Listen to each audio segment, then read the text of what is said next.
Nesta apresentação, queremos dar uma olhada no assunto do sacerdócio, no passado e no presente. E a primeira pergunta que possa chegar à nossa mente é: o que é sacerdócio?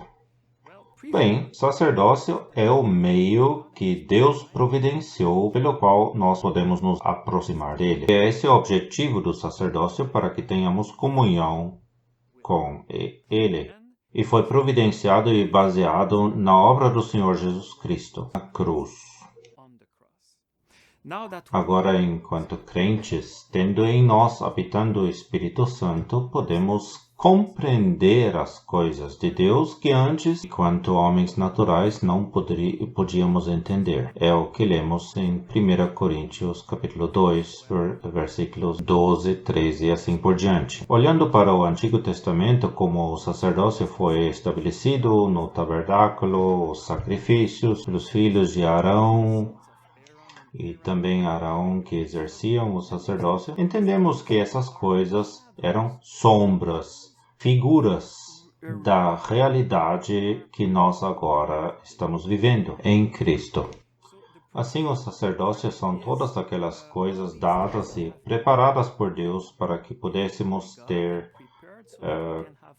comunhão com Ele. O tabernáculo é a própria tenda em si mesmo, com toda a sua construção em materiais, está falando do Senhor Jesus Cristo. E o tabernáculo, com todos os utensílios, também é uma figura de como nós podemos nos aproximar de Deus. Isso de uma maneira agradável a Ele. Também vemos a necessidade de trazer um sacrifício para nos aproximarmos dele. Assim temos o tabernáculo que fala de Cristo e sua obra, e também os sacrifícios que falam de Cristo e sua obra, e também podemos hoje compreender estas coisas. E entrando nesta apresentação, temos que nos relembrar que no Antigo Testamento, aquelas coisas que vamos discutir hoje, não eram coisas que de fato eles estavam entendendo, mas hoje podemos entender. E queremos aprender do Antigo Testamento coisas que nos ajudam para entender aquilo que é o sacerdócio. Assim, lemos algumas coisas muito importantes em 1 de Pedro, capítulo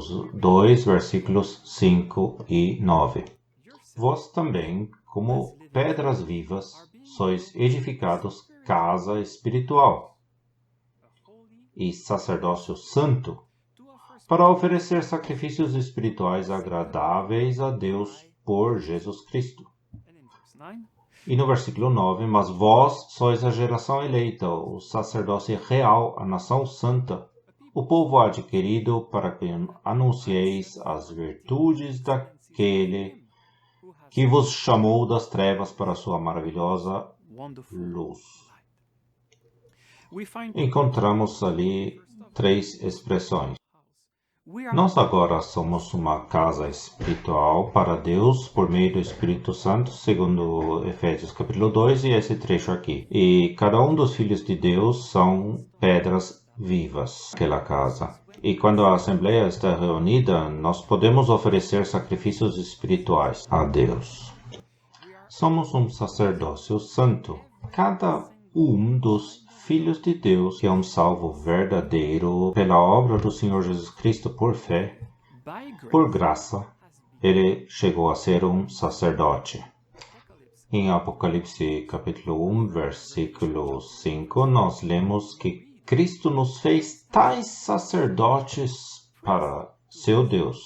Também um sacerdócio real. No final da apresentação, nós vamos ver o que significa um sacerdócio real. Contudo, agora nós vamos rapidamente passar por aquilo que é a casa espiritual e depois disso entramos com mais detalhes no sacerdócio santo e que isso de fato faz. O que significa ser sacerdotes? No Antigo Testamento, nós lemos e vemos que Deus tinha um plano para o seu povo Israel quando ele os trouxe do Egito, quando os libertou.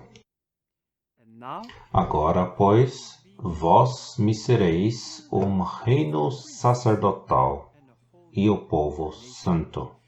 Era o objetivo de Deus que todo o povo de Israel fosse um reino sacerdotal e um povo santo. A esse povo que formei para mim, o meu louvor relatarão. E é exatamente aquilo que nós temos lido em 1 Pedro capítulo 2, versículos 5 e 9.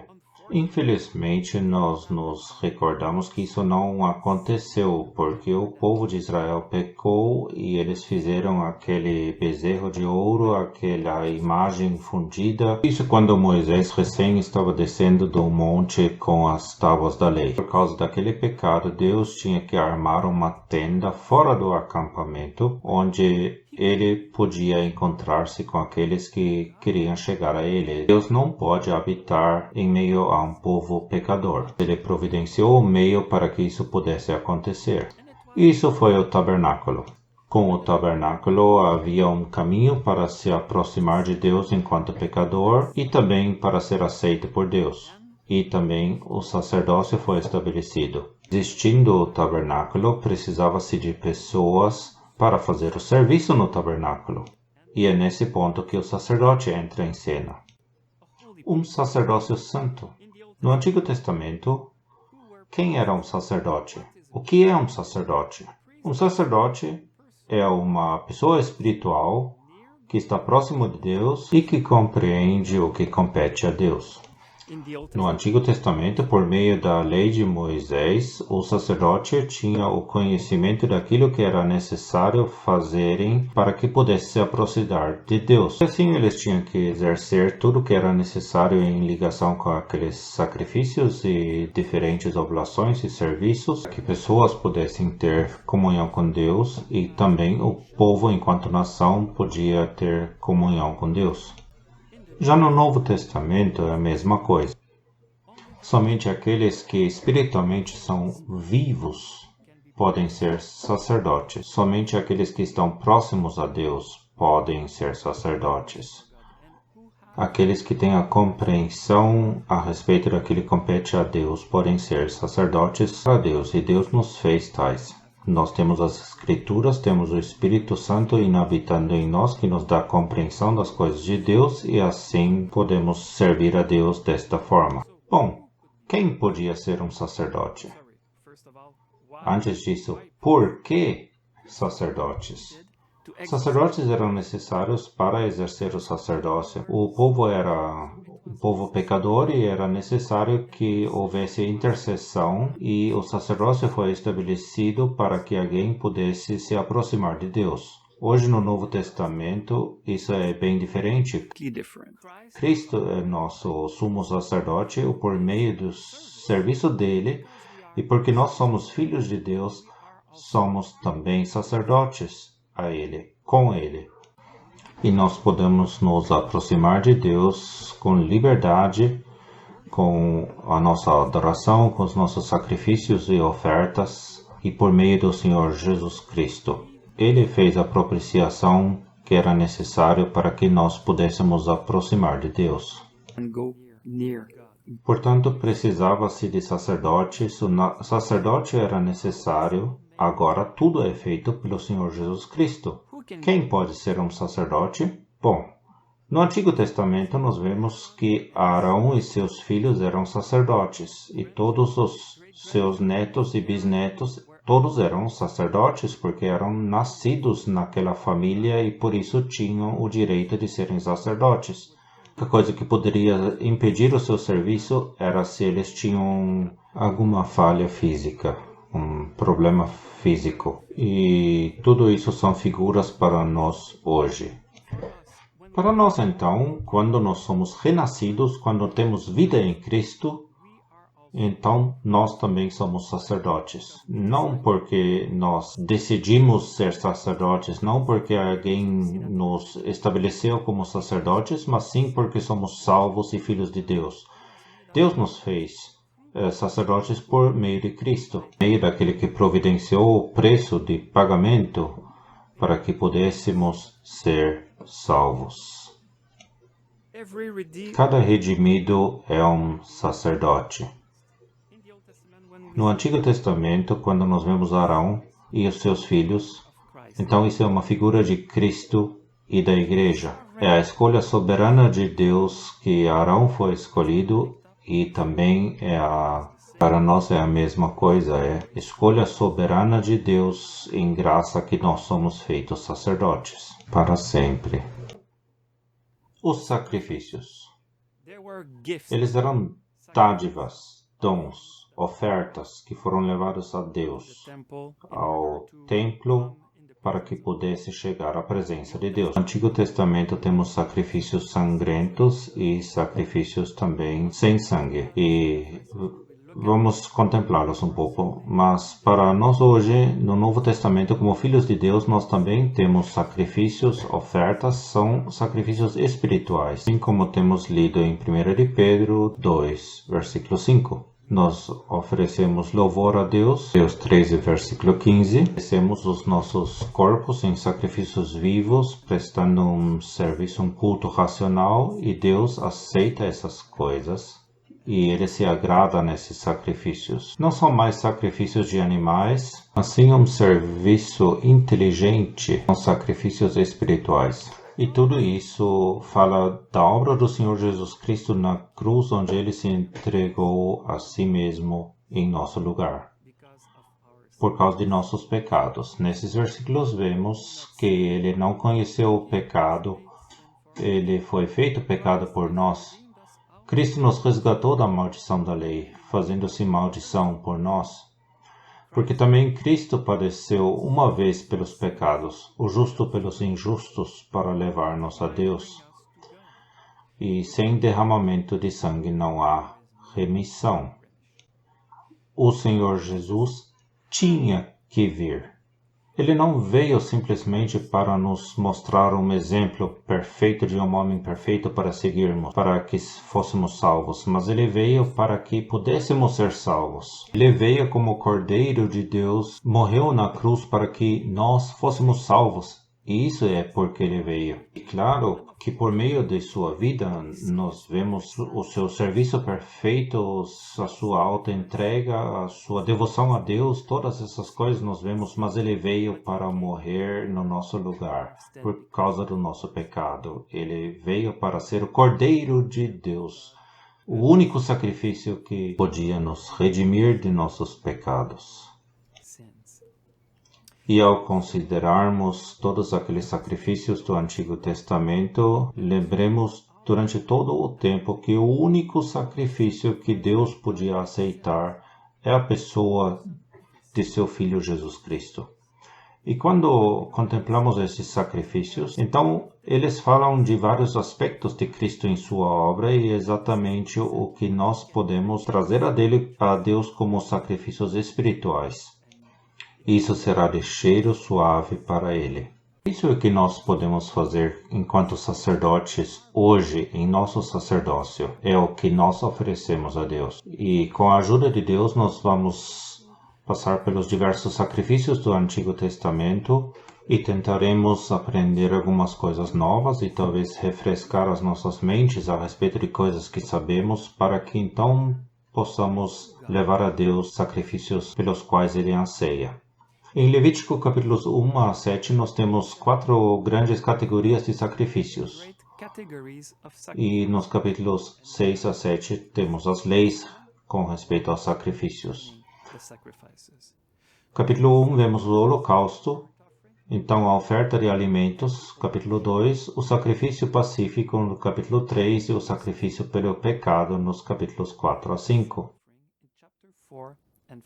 Para a ordem seguida nesta apresentação será a ordem que vemos na lei dos sacrifícios nos capítulos 6 e 7, que é o holocausto, a oblação, então o sacrifício pelo pecado e terminaremos com o sacrifício pacífico. Muito rapidamente, o holocausto é completamente queimado, consumido e entregue a Deus e fala de Cristo entregando-se a si mesmo completamente a Deus. A oblação, a oferta de alimento, fala das perfeições de Cristo em sua humanidade. O sacrifício pacífico nos lembra de que Cristo veio para fazer a paz. A paz que Jesus trouxe e efetuou foi feita pelo sangue da sua cruz. E agora temos comunhão com Deus. E finalmente o sacrifício pelo pecado, nos capítulos 4 a 5, era um sacrifício obrigatório. Alguém que pecou tinha que apresentar um tal sacrifício para receber perdão. Agora entrando nos detalhes do Holocausto, no capítulo 1. Qual é o primeiro aspecto de um sacrifício espiritual que podemos levar a Deus? O primeiro aspecto era o Holocausto. Era um bezerro e falava de dedicação, de devoção a Deus. Vemos naquele sacrifício Cristo, o homem perfeito, vindo a esta terra onde havia pecado em abundância. Ele é perfeito, ele está dando a si mesmo completamente a Deus, lá na cruz. Completa, total devoção daquele homem perfeito, daquele Filho perfeito de Deus. E é disso que esse sacrifício fala. Cristo veio a se oferecer a si mesmo totalmente, completamente. O holocausto, o sacrifício tinha que ser sem defeito, que nos recorda da perfeição, da pureza do Senhor Jesus. E oferecer esse sacrifício tinha que pôr a sua mão no animal. Era necessário para que fosse aceito, para que fosse agradável a Deus. O ato de pôr a mão, por assim dizer, comunicava as virtudes, as perfeições da vítima para aquele que estava oferecendo o sacrifício. E o degolar da vítima lembrava aquela pessoa que, se ele fosse aceito diante de Deus, era por causa da perfeição daquela vítima, porque ele mesmo não era perfeito. Depois disto, o ofertante, aquele que estava levando o animal, tinha que esfolar o animal e parti-lo em pedaços. Isso nos recorda de que em todos os aspectos da vida do Senhor Jesus havia perfeições. Em tudo, em todos os detalhes mais minuciosos, não havia nada que não tinha perfeição.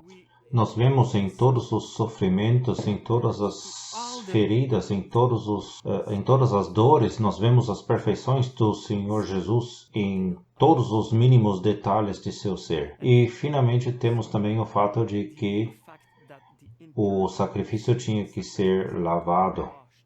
Essa lavagem servia para que o sacrifício fosse perfeito, puro. E, novamente, é uma figura do Senhor Jesus em sua pureza perfeita. Pure and perfect.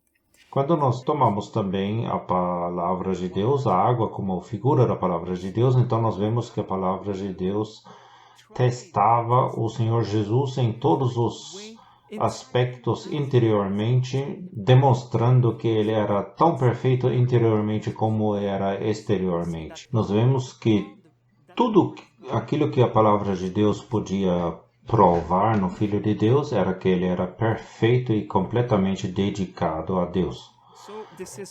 Isto é aquilo que o Holocausto nos fala, que Cristo se entregou a si mesmo por nós em oferta e sacrifício a Deus em cheiro suave. Smelling savor. Havia também holocaustos diferentes, do gado miúdo ou de aves. Isso nos fala também de níveis diferentes de compreensão desse aspecto daquela dedicação do sacrifício de Cristo. Filhinhos em Cristo, dos quais lemos em 1 João capítulo 2, versículos 12 a 15, não tem muita compreensão a respeito da pessoa de Cristo. E assim o seu sacrifício será um sacrifício menor, menos claro, mas Deus aceita também essa adoração, ainda que não seja perfeita, porque aquela pessoa é um sacerdote por definição, e quando levamos a pessoa de Cristo a Deus, ele sempre o aceita. E então nós temos os jovens na palavra de Deus. O jovem tem uma compreensão melhor das perfeições do Senhor Jesus, e isso é agradável a Deus. E então nós temos os pais em Cristo. Eles deveriam estar e estão, por serem pais em Cristo, capazes de levar a Deus os detalhes mais minuciosos da pessoa de Cristo, apreciar a pessoa de Cristo de tal maneira que é como o holocausto do bezerro. Estejamos então ocupados com o Senhor Jesus para que cresçamos no conhecimento de sua pessoa, oferecendo aqueles sacrifícios que Deus busca, apresentando a Ele a pessoa de seu Filho em todas as suas perfeições e aspectos diferentes. O holocausto tinha que queimar durante toda a noite. Estamos hoje na noite da ausência de nosso Senhor Jesus. Mas quando estamos reunidos para lembrá-lo, então isso é um cheiro suave a Deus. O memorial da pessoa do Senhor Jesus é precioso para Deus.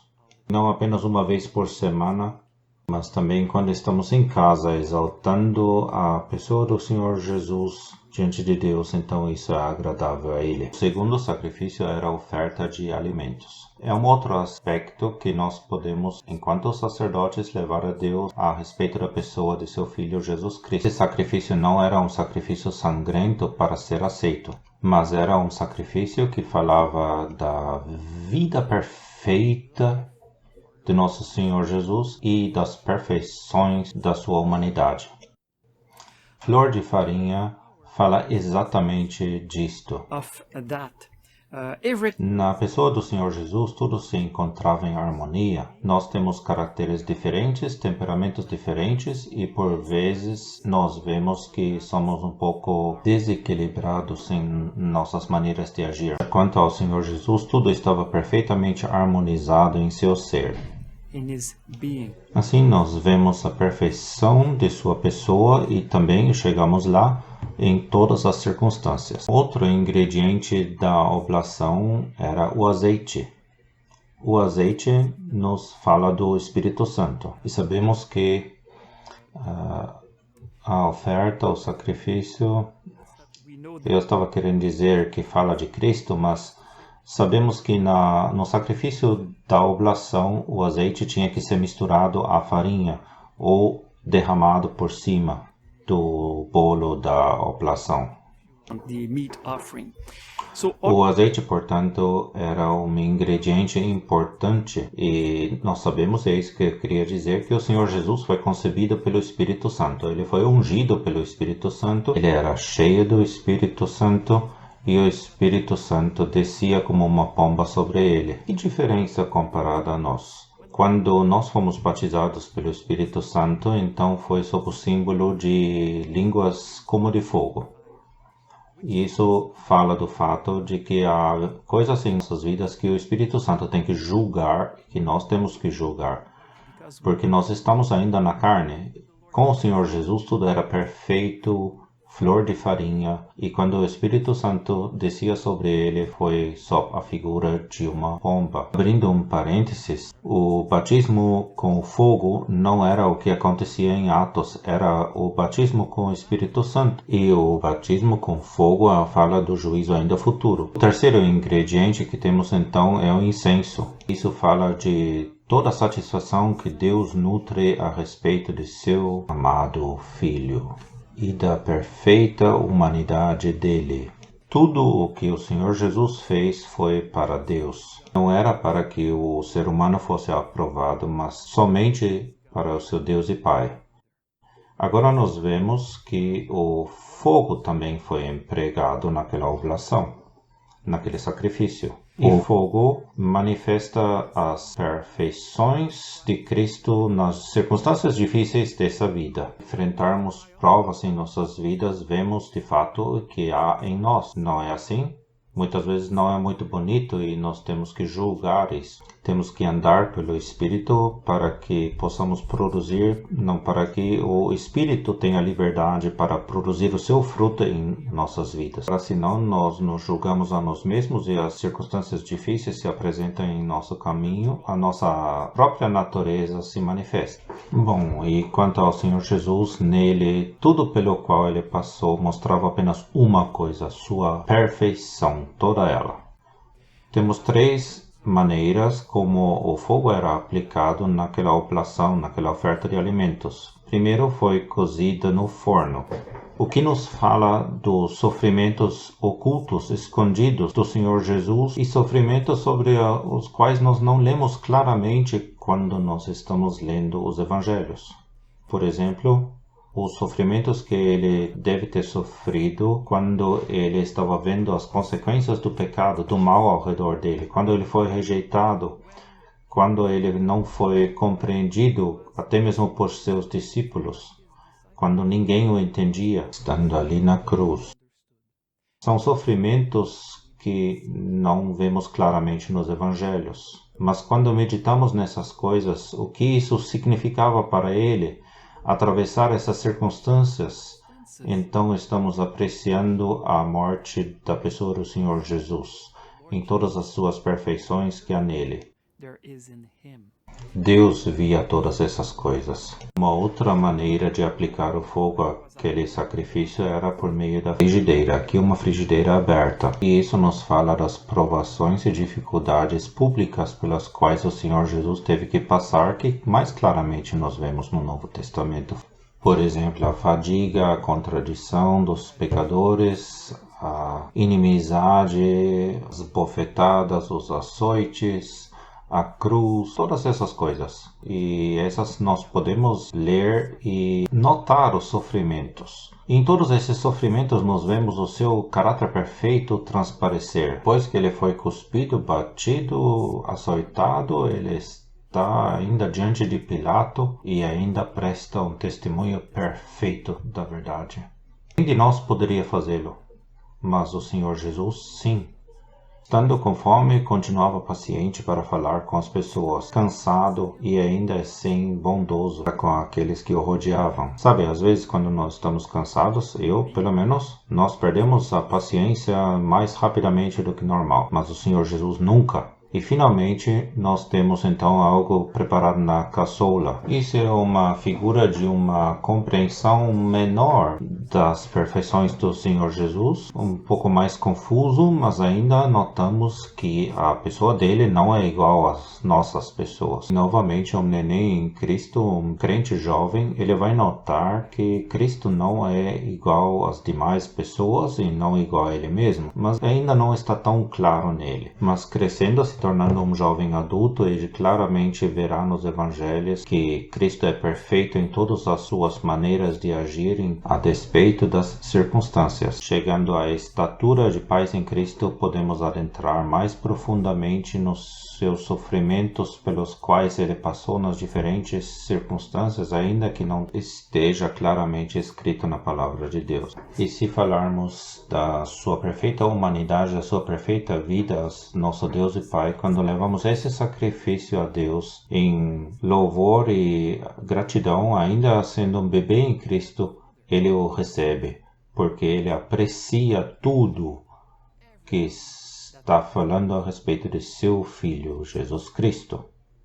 Antes de falarmos do terceiro sacrifício, tem duas coisas que estavam ausentes nesse sacrifício da oblação. E uma coisa sempre presente. Ausente é o fermento, que nos fala daquilo que aumenta, aquilo que dá orgulho, que dá autoimportância, talvez até mesmo hipocrisia. Nenhuma dessas coisas estavam presentes em Cristo. Ele fazia sempre tudo visando somente o seu Deus e Pai. E o mel nos fala da doçura natural, das afeições naturais que temos enquanto seres humanos. Nós também vemos no Senhor Jesus que as suas afeições naturais para com a sua mãe, irmãos e irmãs, ou meio-irmãos deveria dizer, amigos, discípulos, aqueles que ele amava, essas coisas jamais eram um obstáculo para modificar ou mudar o seu caminho perfeito e serviço perfeito para o seu Deus. Uma prova clara disso podemos ver na ocasião de Lázaro. Aquele a quem tu amas está doente. E o Senhor Jesus disse agora, eu preciso ir rapidamente para casa. Não para casa. Eu preciso ir rapidamente para ajudá-lo. As suas afeições naturais teriam feito isso, eu tenho certeza. Mas ele estava fazendo tudo como aquele que perfeitamente dependia de Deus. Isso é um exemplo para nós também. Em nossas vidas como sacerdotes de Deus, não devemos ter fermento em nossas vidas, julgar aquilo. E também a mesma coisa quanto às afeições naturais. Quando nos adentramos no santuário para louvar a Deus, não deve ser sacrifício emocional. Sabe, podemos ter emoções, mas devemos fazer uma clara distinção entre ambas as coisas. Estamos oferecendo sacrifícios espirituais a Deus, que falam da pessoa de seu Filho Jesus Cristo. Não estamos oferecendo as nossas lágrimas, o nosso amor, os nossos sentimentos, mas isso não tem nada a ver com a adoração que devemos levar a Deus. E também temos que julgar a nós mesmos, como 1 Coríntios 11 nos mostra.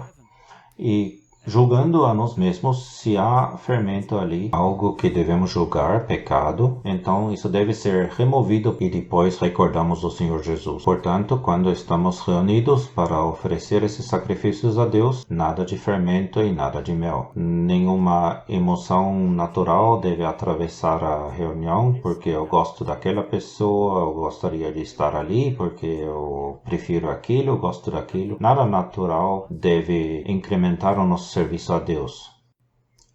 E o que sempre está presente é o sal da aliança, que preserva, que guarda da corrupção. Temos que estar a favor daquilo que é bom e contra aquilo que é errado. O sal não deve estar faltando em nossas vidas pessoalmente, e também o bom e o mal deve estar bem claro quando estamos entrando na presença de Deus. Aí não podemos tolerar na presença dele o que for mal.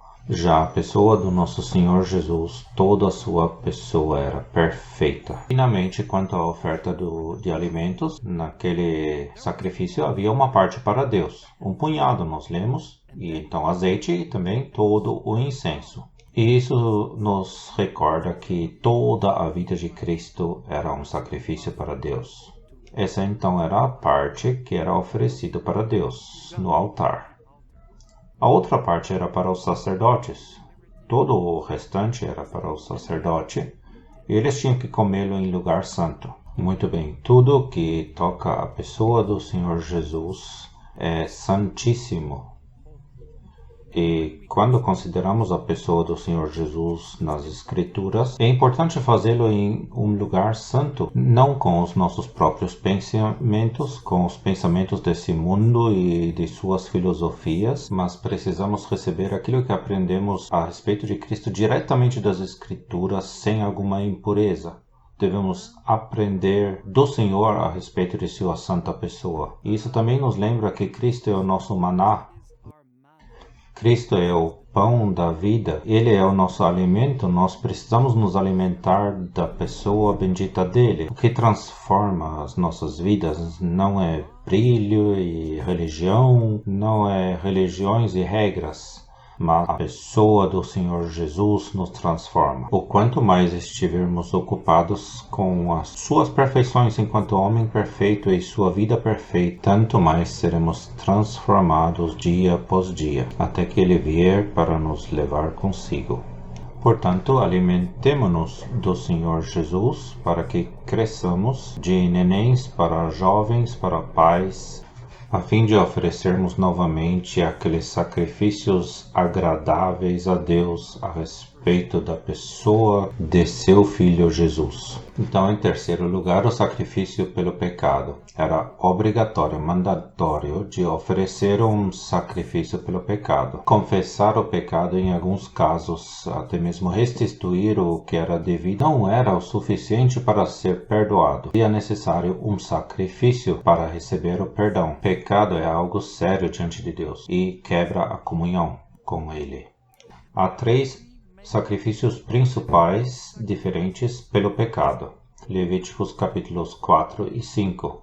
Nós passaremos rapidamente sobre eles, porque há muitíssimos pequenos detalhes, demais até para entrar em todos. Há diferentes sacrifícios dependendo de quem pecou, o que aconteceu, a responsabilidade da pessoa, o que era também o bem-estar da pessoa, a capacidade dela.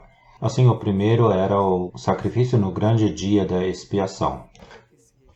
Nesse dia, o sacrifício era imolado e queimado fora do acampamento. e o sangue era posto sobre o propiciatório no santíssimo lugar do tabernáculo e também nos chifres do altar. Também era posto ao redor do altar. Isso nos fala do sacrifício do Senhor Jesus feito uma vez por todas. E por meio desse sacrifício, todos os nossos pecados foram perdoados. Depois, esse sacrifício também era, assim dizer, o fundamento do relacionamento de Deus com o seu povo. E assim hoje também, sem o sacrifício de Cristo por nossos pecados, não teríamos nenhuma relação com Deus. O segundo sacrifício a ser mencionado é quando o sacerdote pecou ou quando o povo como um todo, a nação, havia pecado. Novamente, o sacrifício era imolado e o animal novamente era queimado fora do acampamento. Quando um pecado desses era cometido, ele quebrava e interrompia o serviço para Deus ou também a comunhão do povo com Deus. Naquela ocasião, o sangue tinha que ser levado para dentro do tabernáculo, mas somente podia ser posto no altar do incenso, e a vítima foi queimada novamente, e o sangue era posto no altar, nos chifres do altar. Terceiro sacrifício era um sacrifício pelo pecado de uma pessoa, um indivíduo, quando ele havia pecado. Quebrava também a comunhão com Deus. O sangue, nesse caso, depois da vítima ter sido degolado, o sangue foi posto no altar e a vítima tinha que ser comida pelo sacerdote. Mostra que havia uma identificação completa do sacerdote com o pecado. Quando a pessoa impunha a mão sobre a cabeça da vítima, não era para obter o mérito da vítima como no holocausto, mas para colocar a sua culpabilidade, a sua culpa do pecado sobre a vítima inocente, visto que o indivíduo que trouxe aquele sacrifício pelo seu pecado tinha que degolar o animal, o lembrava de que esse animal tinha que morrer por causa do seu pecado. Assim ele tinha que entender a gravidade daquilo que havia feito diante de Deus. Quanto mais nos foi perdoado, tanto mais apreciamos aquilo que Cristo fez por nós na cruz.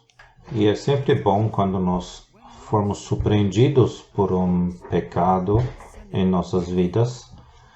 E quando então chegamos a Deus, como lemos em 1 de João 1,9, para confessar os nossos pecados, Ele é fiel e justo para nos perdoar os pecados e nos purificar de toda injustiça. Jamais esqueçamos e meditemos naquilo que o Senhor Jesus teve que pagar para que pudéssemos ser perdoados. Quanto mais o fizermos, tanto mais apreciaremos aquilo que o Senhor Jesus fez por nós. A única coisa queimada no altar, nesse caso, nesse sacrifício, era a gordura da vítima. E isso era um cheiro suave a Deus. A gordura nos fala da força, do poder interior do Senhor Jesus. Ele empregou todas as suas forças para que pudéssemos ser salvos. Estou sendo muito rápido, mas eu espero que seja o suficiente e um bom começo para meditarmos mais profundamente na obra do Senhor Jesus, vista no sacrifício pelo pecado. Chegando-nos diante de Deus, podemos dar graças a Deus por aquilo que o Filho dele, Jesus Cristo, tem feito por nós. Também vemos diferentes níveis de sacrifícios, desde o mais pobre com apenas flor de farinha até aos mais ricos. E novamente isso nos fala da apreciação que temos da obra do Senhor Jesus. Um neném em Cristo não compreende muita coisa, mas sabe que Cristo morreu por seus pecados na cruz e crê no Filho de Deus, que ele não merecia morrer, mas que ele morreu, um homem perfeito, por si. É um pouco parecido com aqueles dois salteadores crucificados. Eles reconheciam em Cristo que ele não merecia aquilo.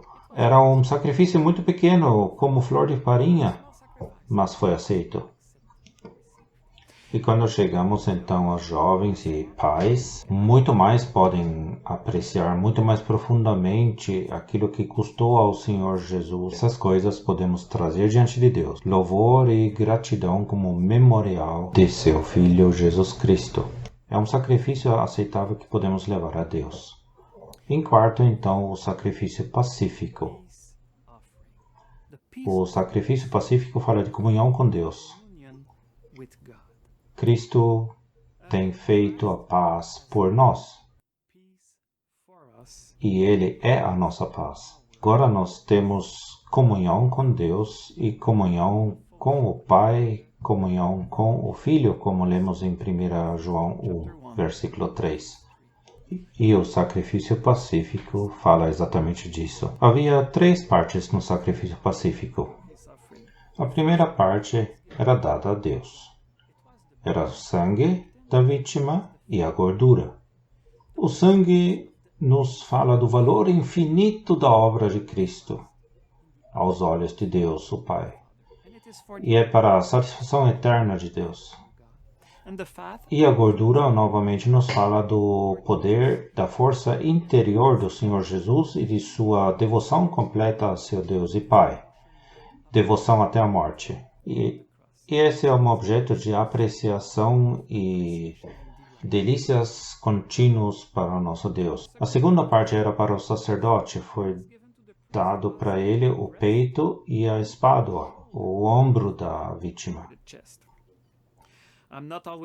O peito e a sua gordura foi sacrificada, que fala do amor do Senhor Jesus para com seu Deus e Pai, e também do amor para a sua igreja, e também para cada indivíduo, por cada filho de Deus.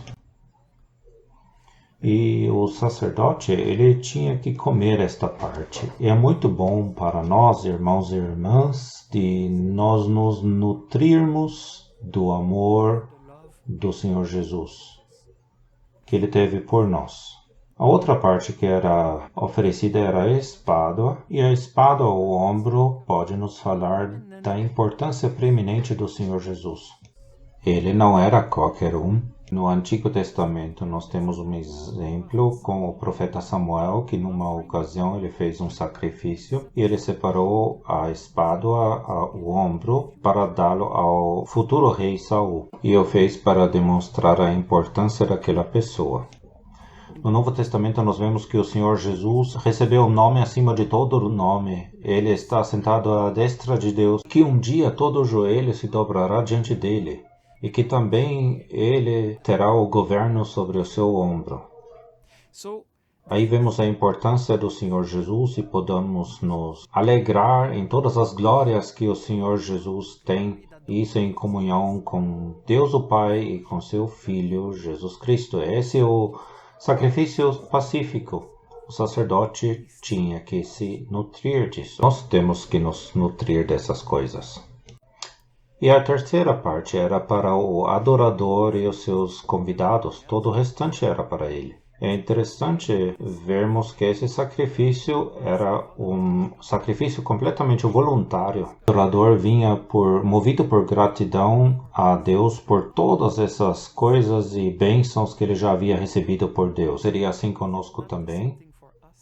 Nós podemos adentrar a própria presença de Deus com toda a liberdade para louvá-lo, para dar-lhe as graças por todas as coisas que temos por meio de Cristo, por seu sacrifício, por sua vida, porque Ele morreu na cruz por nós. E regozijamo-nos sempre no Senhor, assim como o apóstolo Paulo nos recorda em Filipenses capítulo 4. Também no capítulo 3, na verdade 2 vezes em Filipenses. Regozijemo-nos então na presença de Deus por tudo aquilo que temos na pessoa do Senhor Jesus. Nós já fomos abençoados com todas as bênçãos nos lugares celestiais em Cristo. E assim podemos nos apresentar diante de Deus com gratidão. O Pai busca por tais adoradores que vêm de um coração puro, voluntariamente dando graças e louvor a Ele. E o sacrifício pacífico especificamente fala disso. Agora o adorador tinha que impor a mão na vítima e degolá-la. E essa vez não era para receber o mérito da vítima ou para colocar alguma culpabilidade ou culpa de seu pecado na vítima, mas para ter comunhão e para se lembrar que se agora está abençoado e alegre, então é por causa daquilo que Deus fez por ele e também por nós. Entendemos mais do que isso. É porque nós temos tudo por meio de Cristo e de seu sacrifício na cruz. E assim era um sacrifício que de fato mostrava comunhão com o Pai e o Filho. Tomemos tempo para meditar nessas coisas, para apreciar o que nós temos no Senhor Jesus Cristo. Havia muitas outras coisas, mas não temos tempo. São as coisas principais a respeito do sacrifício pacífico. Ele tinha que ser comido no mesmo dia, com a exceção que era ligado ao voto, quando podia ser comido no dia seguinte. Somente nesse caso podia se comer no dia seguinte do sacrifício. Isso nos faz lembrar de algo muito importante. Quando nós nos alegramos em Deus, por causa de todas aquelas bênçãos que temos em Cristo, jamais devemos nos esquecer de que é assim por causa do sacrifício do Senhor Jesus. Isso tem que ser fresco em nossos corações. Quando somos abençoados, quando temos tudo no Senhor Jesus, é por causa do seu sacrifício na cruz. E agora, um sacerdócio real. Já temos visto o que significa ser um sacerdócio santo. Estamos oferecendo sacrifícios de louvor a Deus. Esses louvores são concernentes à vítima perfeita, totalmente dedicada a Deus. Isso no holocausto.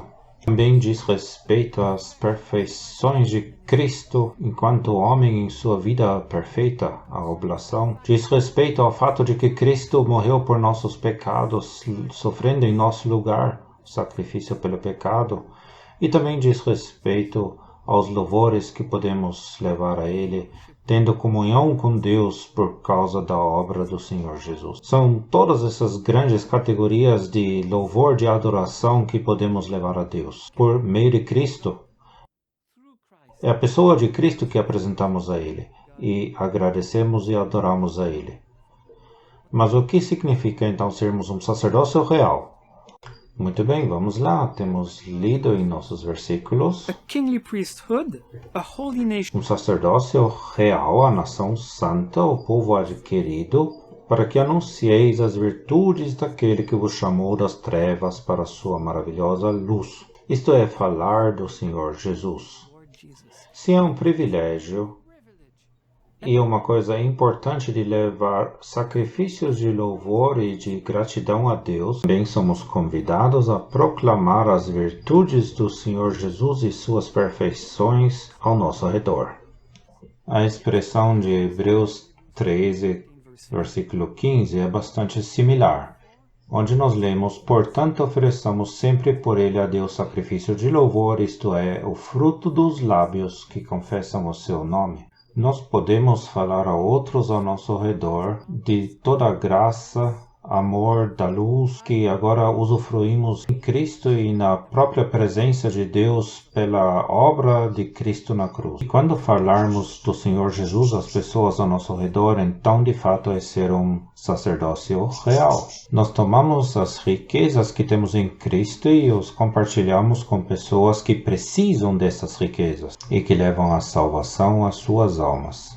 É isso que significa ser um sacerdócio real. E, portanto, se quisermos exercer o nosso sacerdócio de uma maneira completa, então não apenas estamos levando sacrifícios a Deus, que é a pessoa de Cristo, o único sacrifício que Deus recebe, seu Filho Jesus, nada de nós.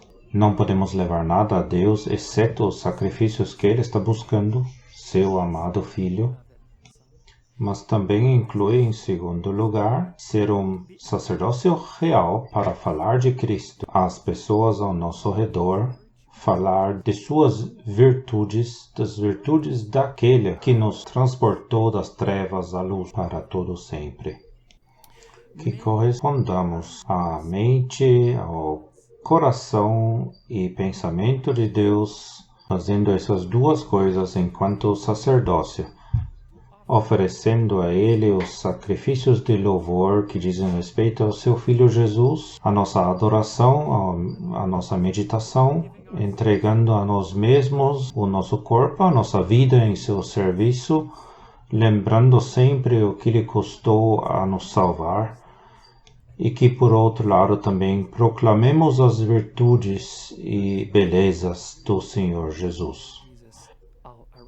Que o Senhor encoraje a cada um de nós, todos nós, você e eu, enquanto esperamos pela breve vinda do Senhor Jesus. Sejamos bebês em Cristo, jovens, um Pai em Cristo, que sejamos ocupados com o Senhor Jesus, meditando nele, ocupados com Ele, oferecendo esses sacrifícios de louvor a Ele, falando dele também, para a glória do Senhor Jesus.